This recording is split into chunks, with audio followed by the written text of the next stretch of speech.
Shavua Tov, Boker Tov. We continue in the 60th, 70th century, and truth is there are so many persons with strong personalities, which is so interesting to speak about in this period. You know, in Prague alone, we spoke about the Maharal. Last week it was Prague, and because we spoke about Maharal, then I really wanted to speak about his student, Rabbi Yom Tov Lipman Heller, who's more known, I think, by his great work, the Tosafot Yom Tov, about which we would speak in Yirtzeh Hashem. But you know, it's not only him; it's also the Shla, Rabbi Pinchas Halevi Horowitz, also a very important figure, also 60th, 70th century in Prague. And you know, but we cannot just learn the whole summer about Prague of the 17th century.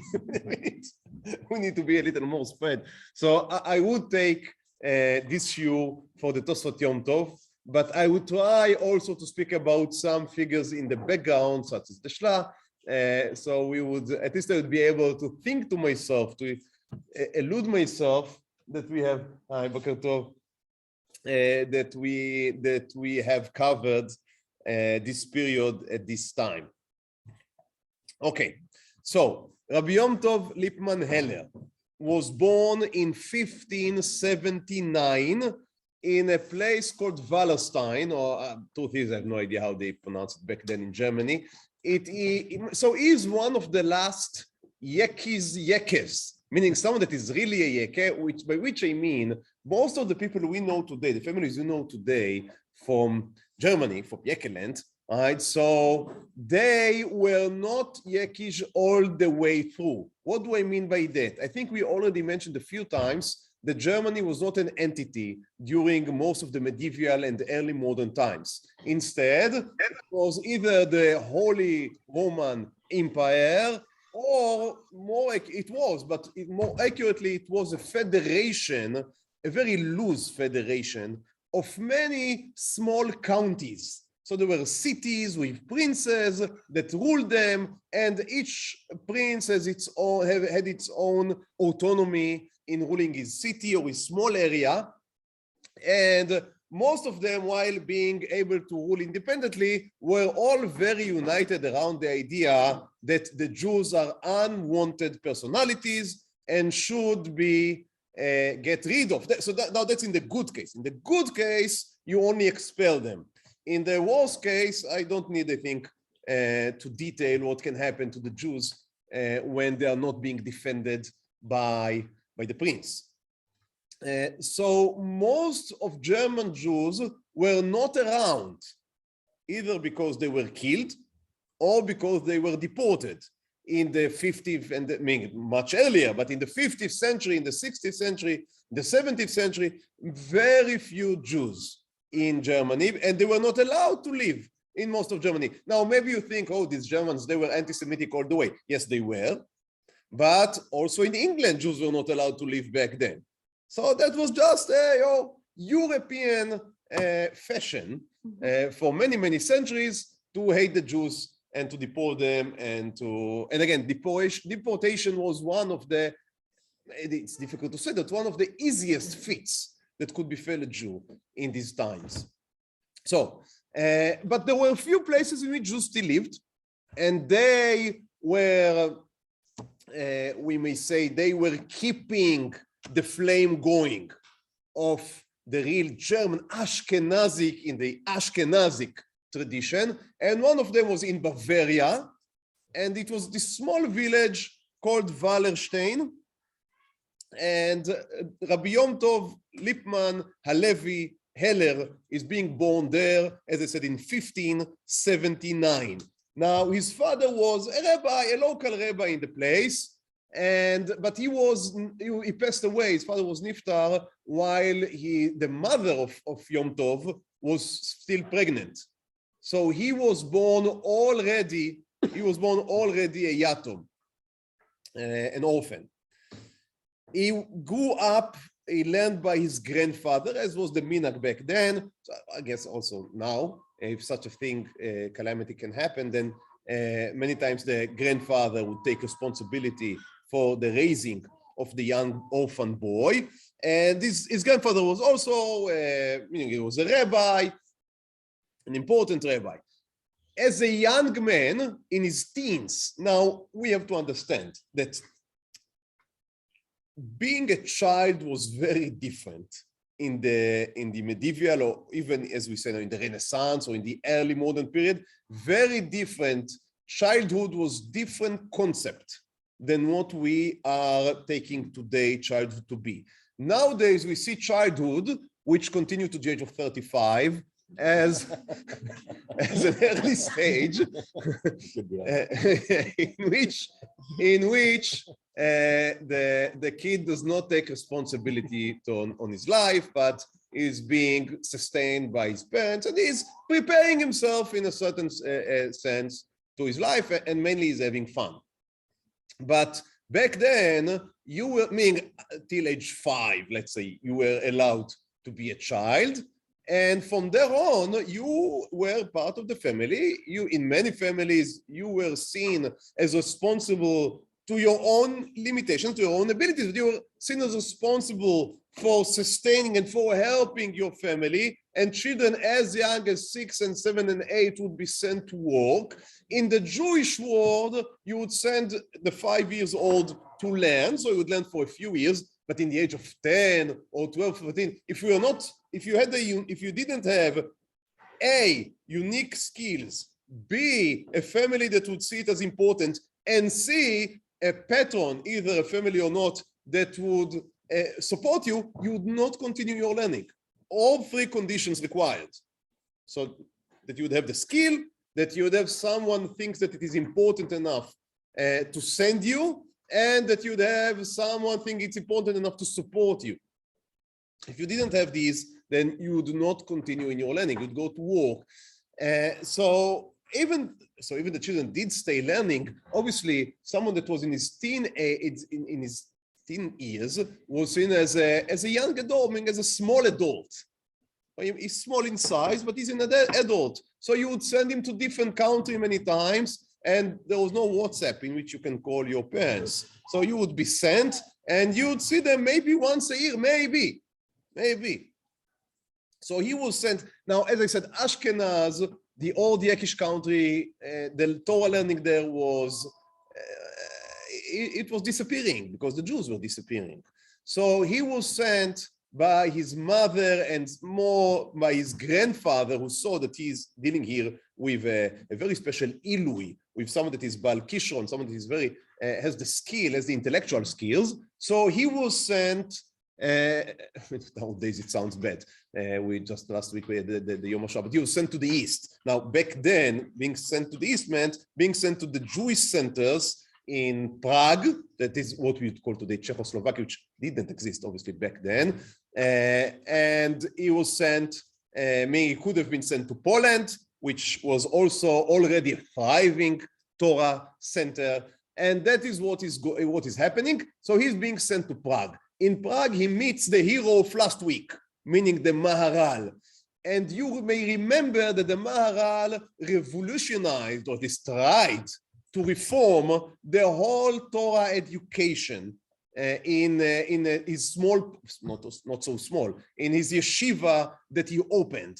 And the Tosafot Yom Tov, Rabbi Yom Tov Lipman Heller, was maybe the most prominent student learning under the system of the Maharal, to the extent that someone, I cannot recall right now who, but a certain rabbi said that he does not know if the Maharal created the golem, but he thinks that creating the Tosafot Yom Tov is a much it's a much mightier feat than creating a golem. Again, it doesn't sound maybe so. He means the other side. All right, so that is creating a real human being, not creating a golem. So that was his main mentor, and the Tosafot Yom Tov learned by other teachers as well, but to a very strong extent. The Maharal was a very strong influence on him. It was like his ideal typecast of a rabbi.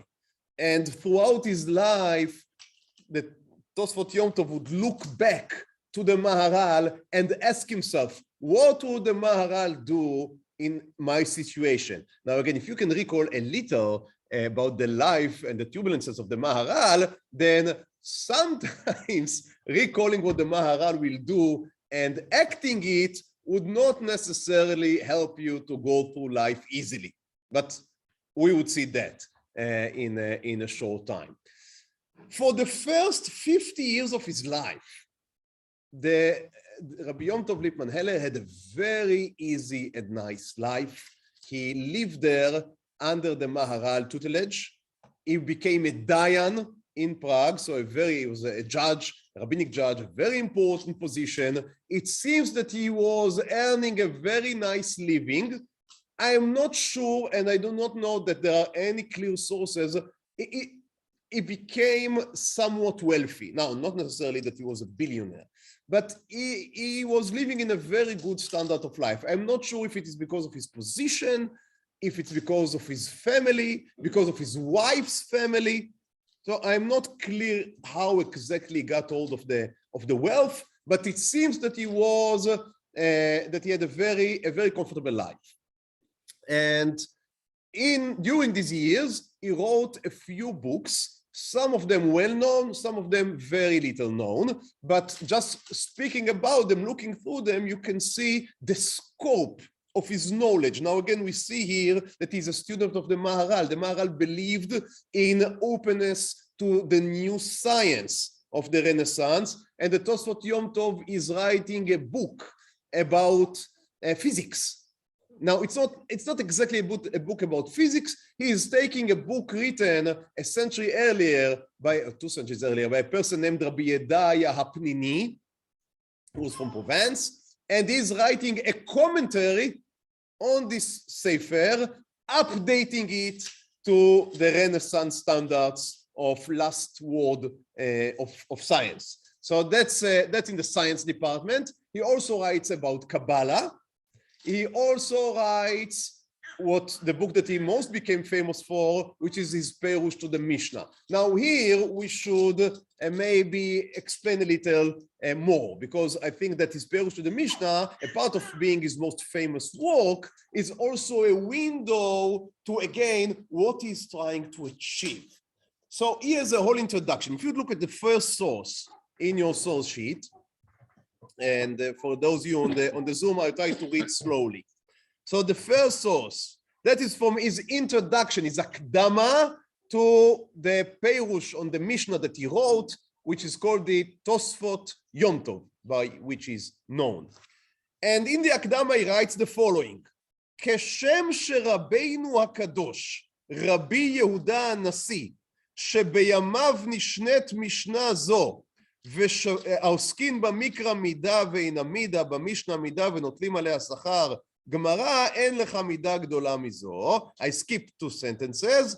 כמו כן רבינו הגדול מרנה ורבנה, הגאון רבי יהודה ליבא בר בצלאל, זכרו לברכה, לחיי העולם הבא, נתעסק בישיבה והרביץ תורה לרבים במידה הגדולה. I will now explain what he says here. He says, Rabbi, meaning Rabbi Yehuda HaNasi, that is in the year 200. That is the big Rabbi Yehuda HaNasi, was the prince, was the leader of Am Yisrael, who wrote the Mishnah. So Rabbi Yehuda HaNasi says Tosafot Yom Tov was encouraging people to learn Mishnah, but not too much. Rabbi Yehuda HaNasi put a qualification. What was the qualification? That you shouldn't teach halacha from Mishnah. Why? Because the Mishnah does not have the reasons. It just gives you the bottom line. So you may be wrong in implying this bottom line to the reality. Why? Because you do not understand the principles behind the bottom line. So you must learn Gemara in order to be able to pasken halacha. That was Rabbi. Now says the Tosafot Yom Tov, says Rabbi Yom Tov Lipman Heller, my rabbi, Rabbi Yehuda Liva, Rabbi Betzalel, this is the Maharal. Now, it is amazing what he's about to say. He is greater than Rabbi Yehuda HaNasi.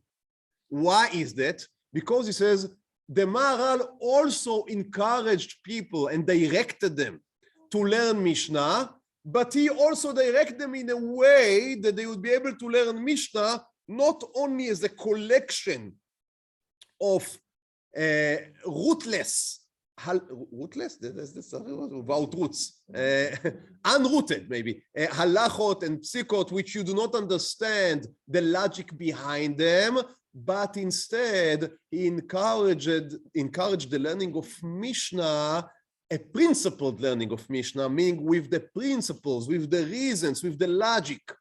And as part of that, says Yom Tov Lipman Heller, I am finding myself now writing a commentary on the Mishnah, which is supposed to give you a support as a Mishnah learner. It would give you the support, the completion needed, so you would learn Mishnah and also understand the logic behind. And now Mishnah would be, in a sense, even better than learning Gemara. Why? Because you do not need to go through all of the long, exhausting masa umatan, give and take. But on the other hand, it's not only an uprooted bottom lines, but it is the bottom lines with the main points of explaining and understanding how we have reached these conclusions. That's the project, says that the Rabbi Lipman Heller in this introduction, that I embarked upon doing. And that is inspired by my master, the Maharal. Now, why was the Maharal so much in favor of learning Mishnah? That is not difficult to understand. There were two main reasons. The first reason was that, as we have mentioned earlier in this shiur, and also spoke at length last shiur, the Maharal thought that the whole system of Torah education is flawed. Why? Because we run too fast to Gemara and to pilpulim, to give and take, to very complicated give and take, and we do not cover the basics. So you can do 2 pages of Baba Kama in a year in yeshiva, which is beautiful, and you would argue the whole day, but you know nothing of Baba Metzia.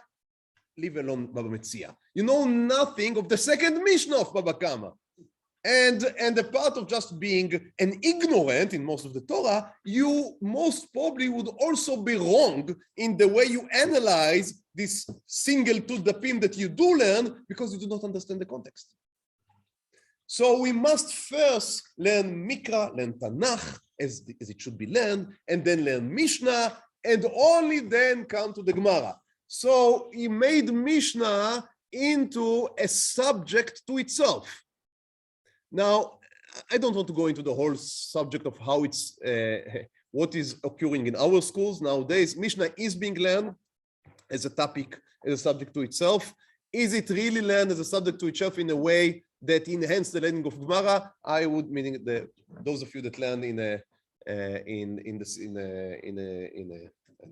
Orthodox system, I would let you answer this question, or those of you that have children in these systems. Let's say that I think that we can improve our learning of Mishnah. It's a complicated thing. Returning to Rabbi Lipman, so that was the first reason. As part of the curriculum in what we call today the day school, we need to have a good peirush, a good commentary to the Mishnah. Now, there were commentaries that were already written. There is the gold standard of the Rambam commentary to the Mishnah. Why is that not suffice? For a very simple reason, and Yom Tov Lipman explains why. Because what the Rambam did was to write not explanations of the Mishnah, but an overview of the principles behind the Mishnah and sometimes the conclusions of the Mishnah. But he does not explain what the Mishnah means. And that is a great disadvantage. Now, why did it happen? For a very simple reason. I believe it for a very simple reason, because the Rambam, by translating into Arabic, already made the work of interpretation. So all that was lacking now was explanation. But for people that didn't read it in the Arabic source, but the Rambam was retranslated into Hebrew, so they again were lacking their own interpretation of the Mishnah. I hope that makes sense, what I just said. So let's say that if I am a German Jew or I'm a Polish Jew, I find it difficult to read the Hebrew of the Mishnah. It is not so simple. Now, if I was an Arabic-speaking Jew, then I would use the Rambam not only as an explanation, but also as an interpretation.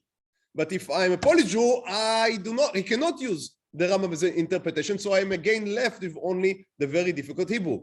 So I'm stuck. Also, the Rambam's translation, meaning translating the Rambam Perush into Hebrew, was very deficient.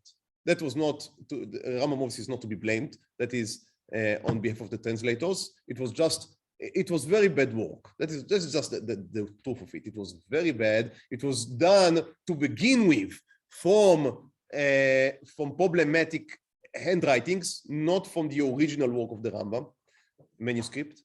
And it was done sometimes by people that maybe knew Arabic and Hebrew, but they didn't knew the Mishnah. Why didn't someone translate it and decode it? It's a good, they didn't learn, but yeah, so they didn't learn in Yiddish. Usually you are supposed to be able to learn in Hebrew.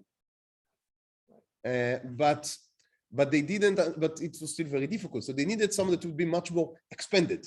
They need more expanded interpretation of the Mishnah. That was the bottom line. And the Rambam's Perush on the Mishnah was not translated in a good way up till the last 50 years, 60 years, when Rav Kapach did his work, and he used the Rambam's manuscript, and he was both an expert in Arabic and Hebrew, and an expert, he was a Talmid Chacham, so he was able to translate it in the best way. But up till then, we were dealing with very flawed translation. So the Rambam's Perush was not good enough. There was another Perush that was written by the Bartenura, which is, I mean, we should have spoke about him, but that's we have skipped because we cannot speak about every one of our sages. So the Bartenura, as you can imagine, was born in Italy, and he made Aliyah to Eretz Israel, and he also felt the need to a good new Perush on the Mishnah. So he wrote what is called today the Bartenura. Now the Bartenura is a Rashi style commentary on the Mishnah. So he takes every word and he explains it. So it says the Yom Tov Lipman Heller, what is now lacking is not something like the Mishnah, but something like Rashi, but something like the Tosafot. On every page of the Talmud, there is Rashi, which explains the plain meaning, and then you have the Tosafot asking what about the Mishnah from there, contradicting the Mishnah here, and how we can reconcile, etc., etc., etc. So Rabbi Yom Tov Lipman said, that is what I am going to do. So the Bartenura created the Rashi on the Mishnah, and I will create the Tosfot on the Mishnah. That is why it is called the Tosfot.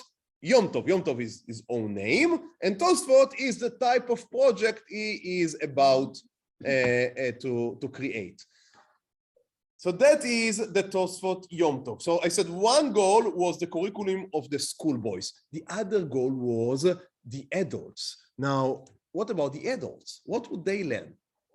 We want everyone to be a participant. I'm sorry, when we say everyone in the 16th century, I mean males. That's, I would apologize for. I would apologize for that. Excuse me for that. That's just how it was. But we want everyone, right, to participate in Torah. That is like giving voting right for everyone, which is obviously white males. That is everyone. So in the same sense, when we speak about Torah for everyone, then we mean we want every at least man to be able to learn Torah. But Gemara is too complicated. So it won't happen. We don't have Art School yet. We don't have Steinsaltz yet. Daf Yomi is very far into the future. It is impossible.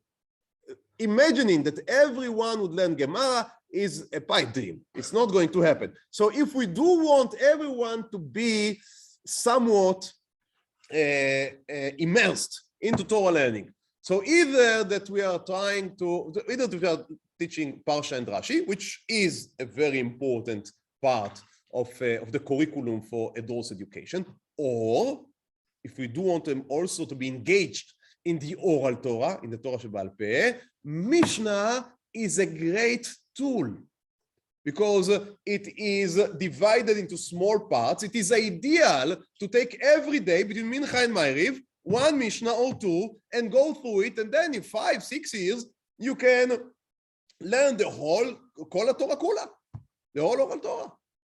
And it is, I think that it fell out of fashion now because of the Daf Yomi. The Daf Yomi, I think that it had the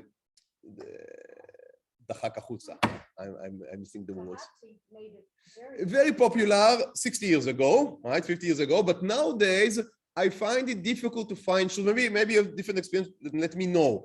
But I find it difficult to find shuls in which they teach Mishnayot on a daily basis. I think it is much more common now to teach the Daf Yomi on a daily basis. And that is because we just much better tools for learning the Gemara. We have translated the Gemara, we have to Hebrew or to English, very explained. Also, may I add, we have more sophisticated crowd now. Most of the people back then they would have 4 years of education, 5, 7 years would be someone that really had learned. Nowadays, Baruch Hashem, we have people that had 12 years of basic education, or both in Jewish and secular studies, and most of them continue, I don't know if most, but many of them continue to higher education, even not if in Jewish realm, but they have seichel, right? They've developed their intellectual abilities. So we can go much deeper nowadays than we were able to go back 50 years ago, even 50 years ago. So for many years, it was very common that you would have Chevra Mishnayot, it was called. So these were learning groups in which people would come every day and learn Mishnayot. And they would use the Bar Tenura and the Tosafot Yom Tov. So that was a very strong tool for hundreds of years. That's why Rabbi Yom Tov Lipman Heller is known, because of his work of the Tosafot Yom Tov, because people were learning Mishnah. So nowadays, as I said, I think it was spaced out. I think that's the word. It was spaced out by the Daf Yomi and slightly fell out of use. And even if people do learn Mishnah, so they use the Kehati, and now they also translated the Kehati into English. And they used, and Art School had published, I think, 2 versions of Mishnayot, one deeper, and the other is more popular, a type of a Perush. So the Tosafot Yom Tov has somewhat fell to the side, but nonetheless, for hundreds of years, he was utilized as a very important tool in Torah education, not so much for school students as he maybe hoped it would be used, but for adults education. So in the, I think I'm younger than most, maybe all of you, most of you, but when I grew up, there was a shul in Bnei Brak that I used to daven at, and they had a bunch of people from Europe, from the old country, as they say, and they were learning Chevra Mishnayot every day between Mincha and Ma'ariv.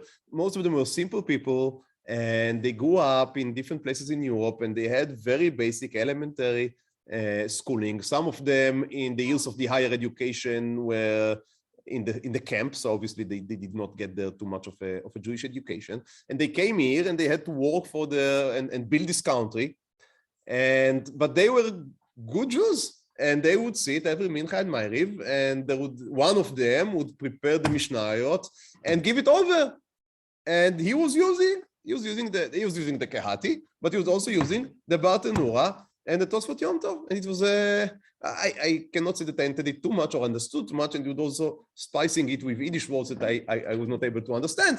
But it was a very nice shiur. It was a very nice shiur. Now again, I didn't see it for years in the shuls that I am now visiting. So maybe it is a shortcoming of me.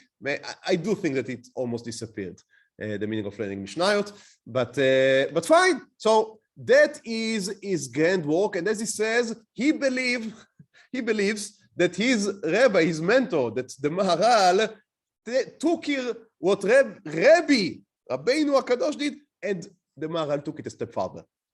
Because now you can learn Mishnah and also understand the logic behind it. So that is what Yom Tov Lipman Heller was occupying himself, as I said, for the first 40-something years of his life. Beautiful, was very successful, both in physical terms, in spiritual terms, enjoying his life. And then, and then he received an offer to be a Rav in, let's see. So he began to go around. So when he was 46, he got an offer to be a Rav in Nickelsburg. You may remember that Maharal also was connected to Nickelsburg. So I'm letting myself, I didn't see it anywhere, I speculate.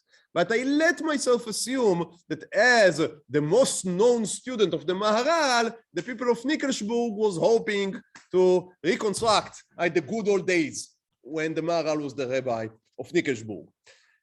Now, after a very short time, 4 years, he got a better job offering from Vienna, which was a great city.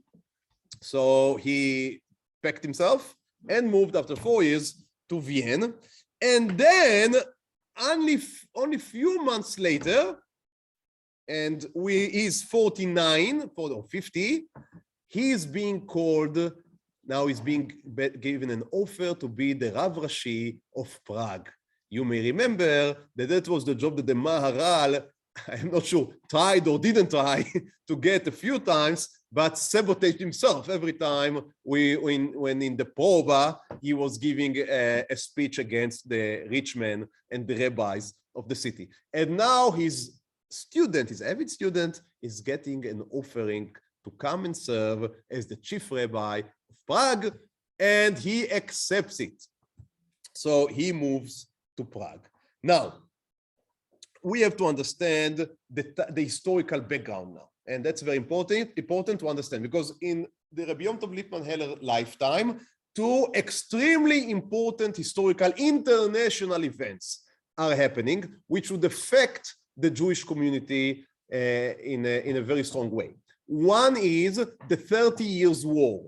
Now, the 30 Years' War that was waged between 16, I hope that I'm accurate here, but I think it's 1618 to 1648. 1618 to 1648. Now, this is a civil war within Christendom, within the Christian kingdoms.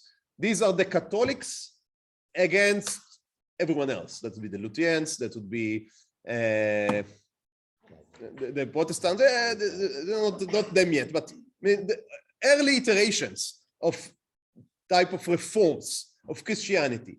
And this war, which would not affect the Jews as badly as we may sometimes anticipate. So usually what happens is that if there is an army, it goes into the city, and regardless of the side the city is on or the army is on, they would murder the Jews. Why? Because that's what we do. Right? That's just what we do. But for some reason, it didn't happen in the 30 Years' War. Now, it was so surprising that the Jews made a whole day of Hallel for not being, it's amazing, for not being murdered by the invading army. Because it was so, I mean, everyone was sure that is what is going to happen. And it didn't happen. It didn't happen. But after the war was over, when it was coming to close, the Habsburgs, which were the rulers of the empire, they decided that the treasury of the empire was depleted by the war. So they need to earn money. Now, what is the easiest way to earn money? Tax. Now, who can you tax without fear of revolt? Jews. So no one would stand for them. They would never take a weapon to their hands because they are strangers in the land. So it is the easiest way. And also they are very wealthy, or that's what the legends say. So there are very heavy taxes on the Jews. Now just imagine that tomorrow the income tax would immediately jump from 50% to 75%. But it is very difficult. Now, the way that the taxes worked back then, that's very important for our story. It was not personal, meaning it's not me paying taxes to the central authority of the Holy Roman Empire. Instead, there was the Jewish community as an entity, and the Jewish community would be given a certain sum that they need to pay. And now you go and break your head how you allocate the sum. So that was basically the rule. And Rabbi Yom Tov Lipman Heller decided that the right way to pay the taxes is what we call today progressive taxing. That is, the richer you are, the higher you pay. That is not what the riches had in mind. They had in mind the poorest people paying the most. And they were willing to buy the way for that. But Rabbi Yom Tov Lipman Heller was not taking their money. So he became the enemy of some very rich and very influential people, Jews, in Prague. And that is the background to the following story. So he is a rabbi in Prague, not for a very long time. And suddenly, now he himself wrote an autobiographical book, not book, 15 pages about his life. And his son added another 20 pages because the father was A, humble, B, didn't want to mention names. But the son, 20, 30 years later, he didn't have problems telling about his father, and the people were already dead. So he allowed himself to be much more expensive on the account. You can download the book. It's called Megillat Eiva. It's on Hebrew books. It's an amazing read. Just an amazing. It's not the easiest Hebrew, but it's an amazing read. I quoted here a part of it, but as always, we are short on time, so I wouldn't read from inside. I would just tell it in my own words. So one day there is a knock on Rabbi Yom Tov Lipman Heller's door. One night, better put, and the local police officer, the Goyish police officer, is in the door, and he says to him, you should know that a commissioner from the highest government, meaning from the empire government, was sent here to arrest you, put you in chains, and lead you. Now he is the rabbi of all of the Jews. So, but leading you chained through the city gates to the head ministry, and there you'd be judged for blasphemy against Christianity. Now that was like a thunderstorm in the middle of a summer day. Here in Israel, not in places when there are thunderstorms. Yeah, but that was very surprising. He had no idea what is going on.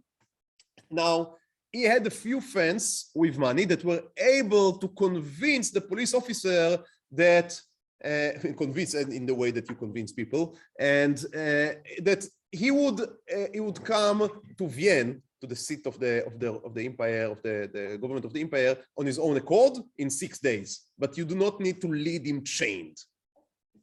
And fine, they accept that after being bribed and after putting assurances. So he's like bailed out.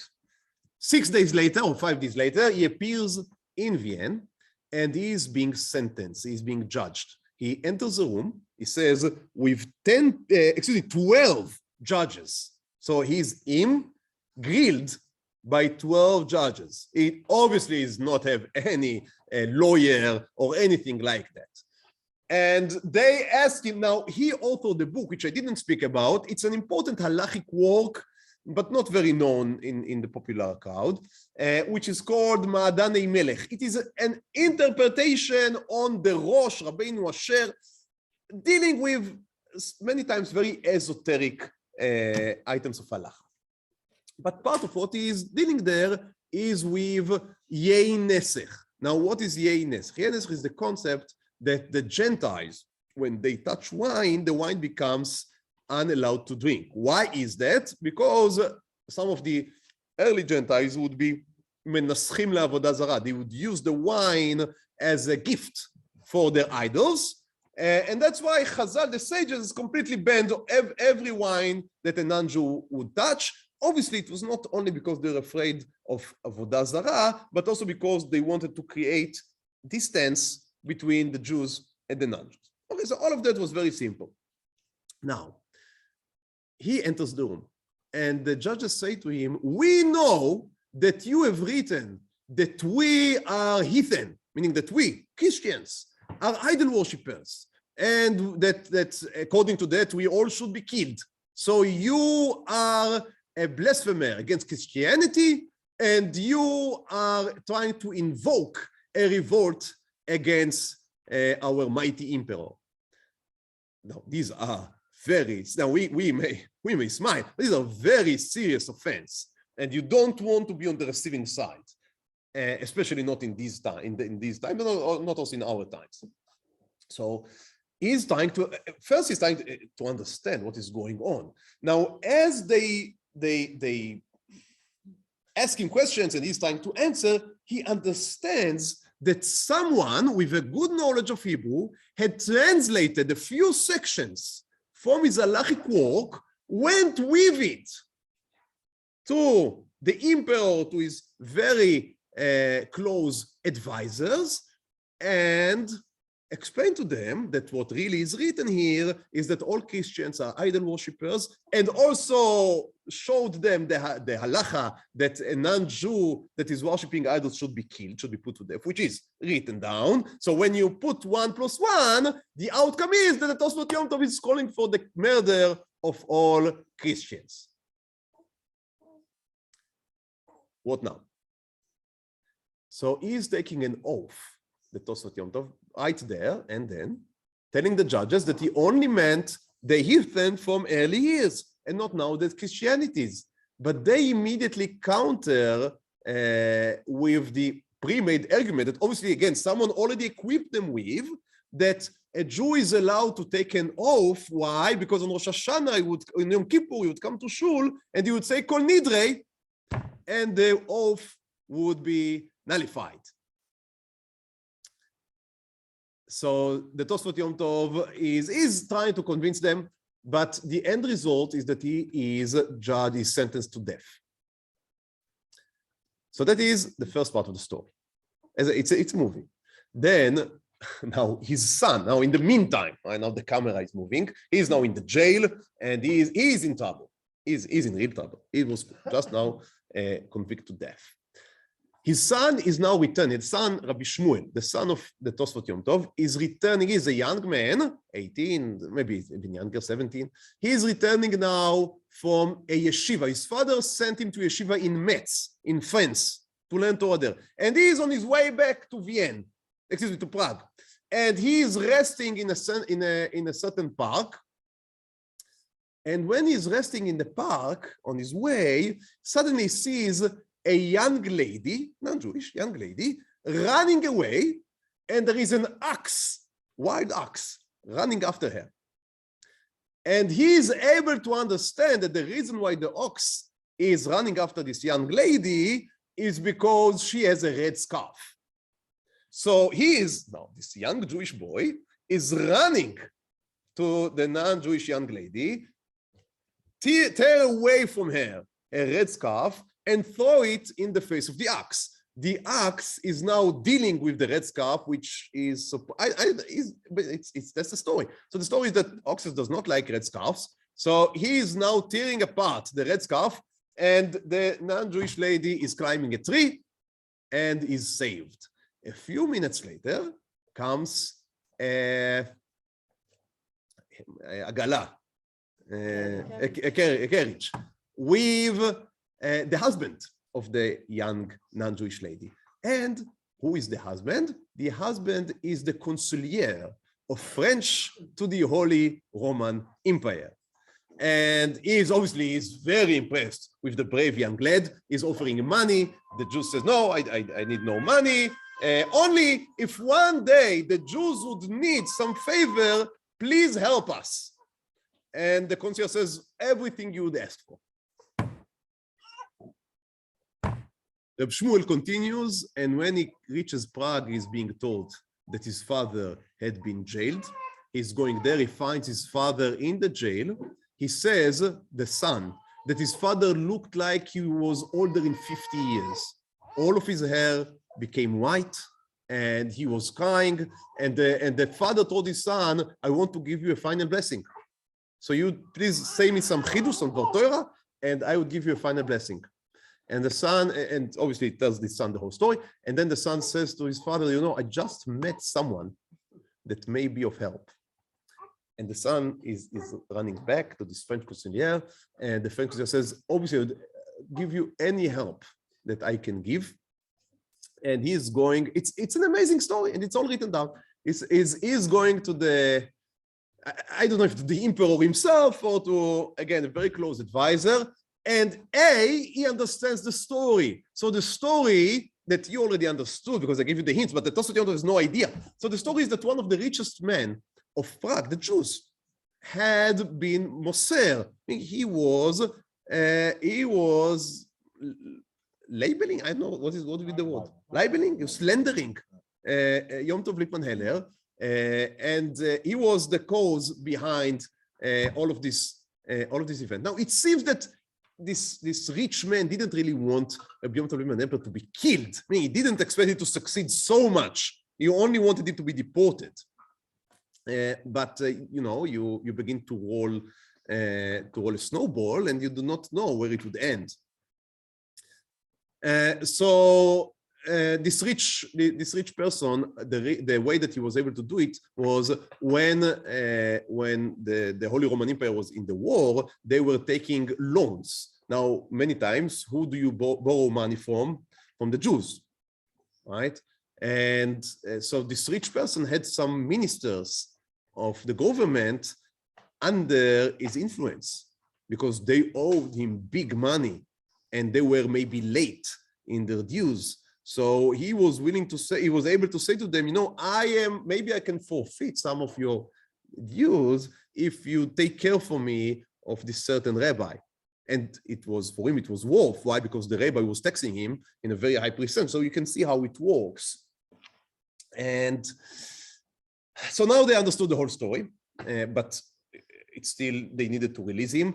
They paid, the French consulier paid a large sum of money in order to lower the sentence from death.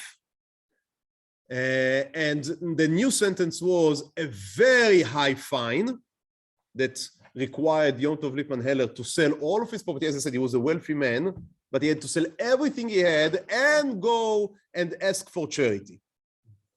So he lost everything, and he was banned from being a rabbi, which for him, he writes that it was a much more difficult blow than losing my money. I was willing to lose my money, but losing he said that is the only thing I know how to do. It's a beautiful, I didn't write, I didn't put it in, but it's a beautiful paragraph. He speaks about, he was speaking with the judge. The judge told him, you know, we have, how do you say, we have lowered your sentence. So the judge was sure that Rabbi Yochanan ben Heller would hug him, but Rabbi Yochanan ben Heller was mourning.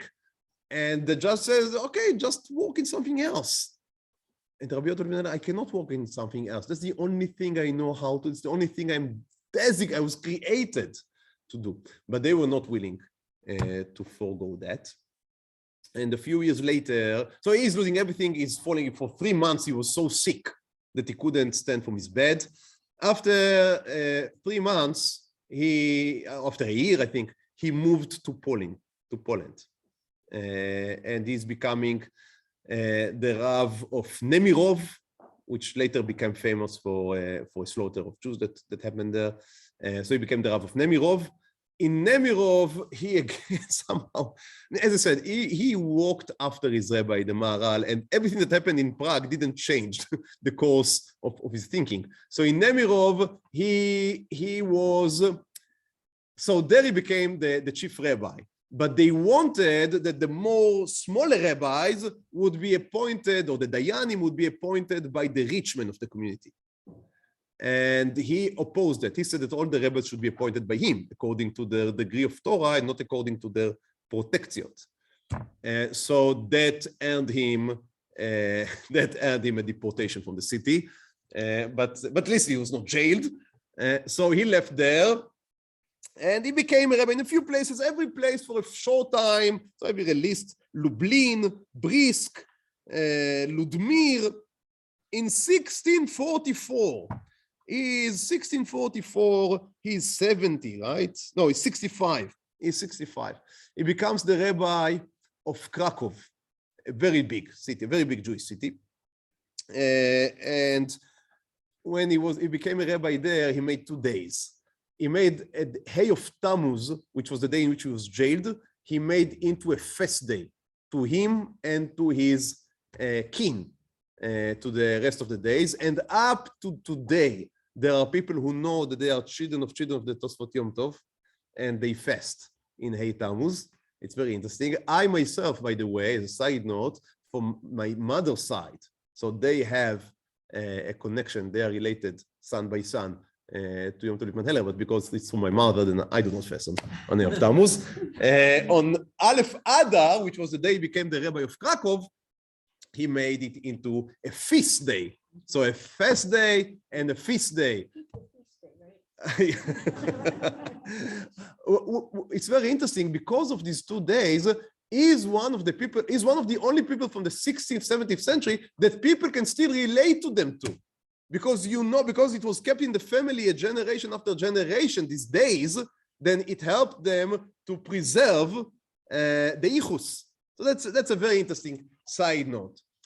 Now, he wrote his own autobiography when he became the Rabbi of Krakow. He was already 65, so he saw himself as, that is, Higati el hamenucha vel hanachala, right? I reached my final destination. What he didn't know is that happened in the year of, as I said, 1644. But in 1648, the 30 Years' War ended, and then something else began.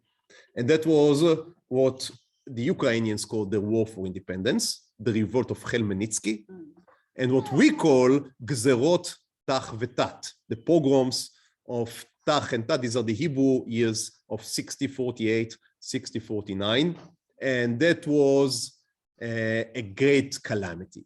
That was a disaster. So we are not sure about the numbers, but it seems that conservative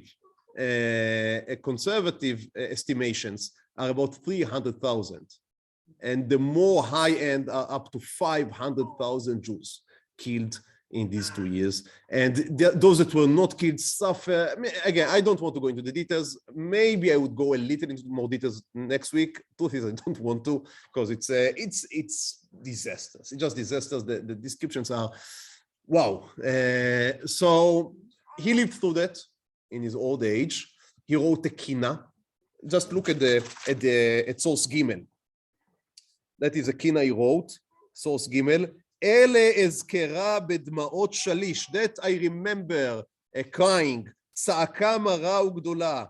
Avoy oy alelai bezochrish. When I remember these 2 years, shenatayim, lo hayu kahena lara miyom shegalinu bagola. There were no such worse years. And he knows about the expression from Spain, and he knows about what happens in Germany. He knows, but he says there were no 2 such bad years as these 2 years. Now, I cannot go now into the historical details. I think I spoke about it once or twice. The Jews were caught in the middle between the peasants, the Ukrainians, what we call the Ukrainians, and the noblemen who were the Polish, and they were the middlemen between them, and that worked great for a century, and it came crashing on their heads in these 2 years because they were seen as oppressive by the Ukrainians. Now that is coupled just anti-Semitism, which can be denied, but can be denied by people, but cannot be denied by history. And that is the very rooted anti-Semitism, not only of the Ukrainians, I don't think they're unique in all of Eastern and Central and almost everywhere in Europe. And these 2 things, when they collided, meaning seeing the Jews as your oppressor and the murderer of God. So they had murdered God, now they are murdering us. So obviously we need to defend ourselves. And when it is being seen that way, it was very difficult. No, it was not stoppable, just unstoppable. And it's very interesting. He lived also through a few plagues, which was, again, in their times, was not seen as a very unique occurrence. And we'll finish with that, according to a legend, which I obviously cannot verify. According to a legend, he asked, why is it that such catastrophes befall on the Jewish people? And in the dream, he got an answer, and the answer was, because you speak in tefillah. Okay, that's the answer he got. And he installed a new Mishe Beirach. And we have the Nusach. It was written in his book. That's source Dalet. מי שברך אבותינו, they would do it in his shul, and in many places in Europe, after him, מי שברך אבותינו אברהם, יצחק ויעקב, משה, אהרון, דוד ושלמה, הוא יברך השומר פיו ולשונו. So God would bless him who keeps his tongue and mouth from מלהפסיק בשום דיבור, מן ברוך שאמר עד גמר התפילה. So he's very exact. So from ברוך שאמר to the end of תפילה. ובשעת קריאת ספר התורה שבציבור, אפילו בדברי תורה, even if you want just to say a nice word to your fellow davener, no. כל שכן בשיחות חולין וסיפורי שמועות, יחולו עליו כל הברכות הכתובות בתורת משה רבינו עליו השלום. So if he is quiet, if he's keeping quiet, then he would get all the blessings written in the ספר תורה. יראה זרע he would see his children growing up. So you can imagine the world in which you need to have such a blessing. ויזכה לשני שולחנות שבשני עולמים, so you would be rewarded both in this world and in the next world, ונאמר אמן. So that's a very interesting. He died in 1654, so in the age of 85. In the age of 85, there is a beautiful legend with it. I know that it's already 10, it's a minute past 10, but it's a beautiful legend, so you'd entertain me for another 2 minutes. So according to the legend, in Krakow, where he's being, you can go and see his grave. His grave is up to today there. It was renewed, but the nusach on the tombstone is the same nusach. So next to him there is another grave in which it supposedly it is written. I don't know. I was there, but I cannot remember what is written there. But according to the legend, it's written Yosale Kamtzan Kadosh. Now, what these words mean? So, according to the legend, when he was a rabbi in Krakow, so again, and he was blessing against the rich, they should give more tzedakah, etc., etc. There was one person that was extremely rich, was not willing to give even 1 penny, was not giving tzedakah at all. In his last minutes, the Chevra Kadisha came in and they said, you know, you are departing this world, give to tzedakah. If you do not give, we would not see you as a Jew, we would not be willing to bury you. Did not give. He died. After he died, the Chevra Kadisha were refusing to bury him. So a certain Jew came at night, in the end, and buried him at the end of the cemetery. The next Friday, he knocked on Rabbi Lipman Heller's door. He's the rabbi.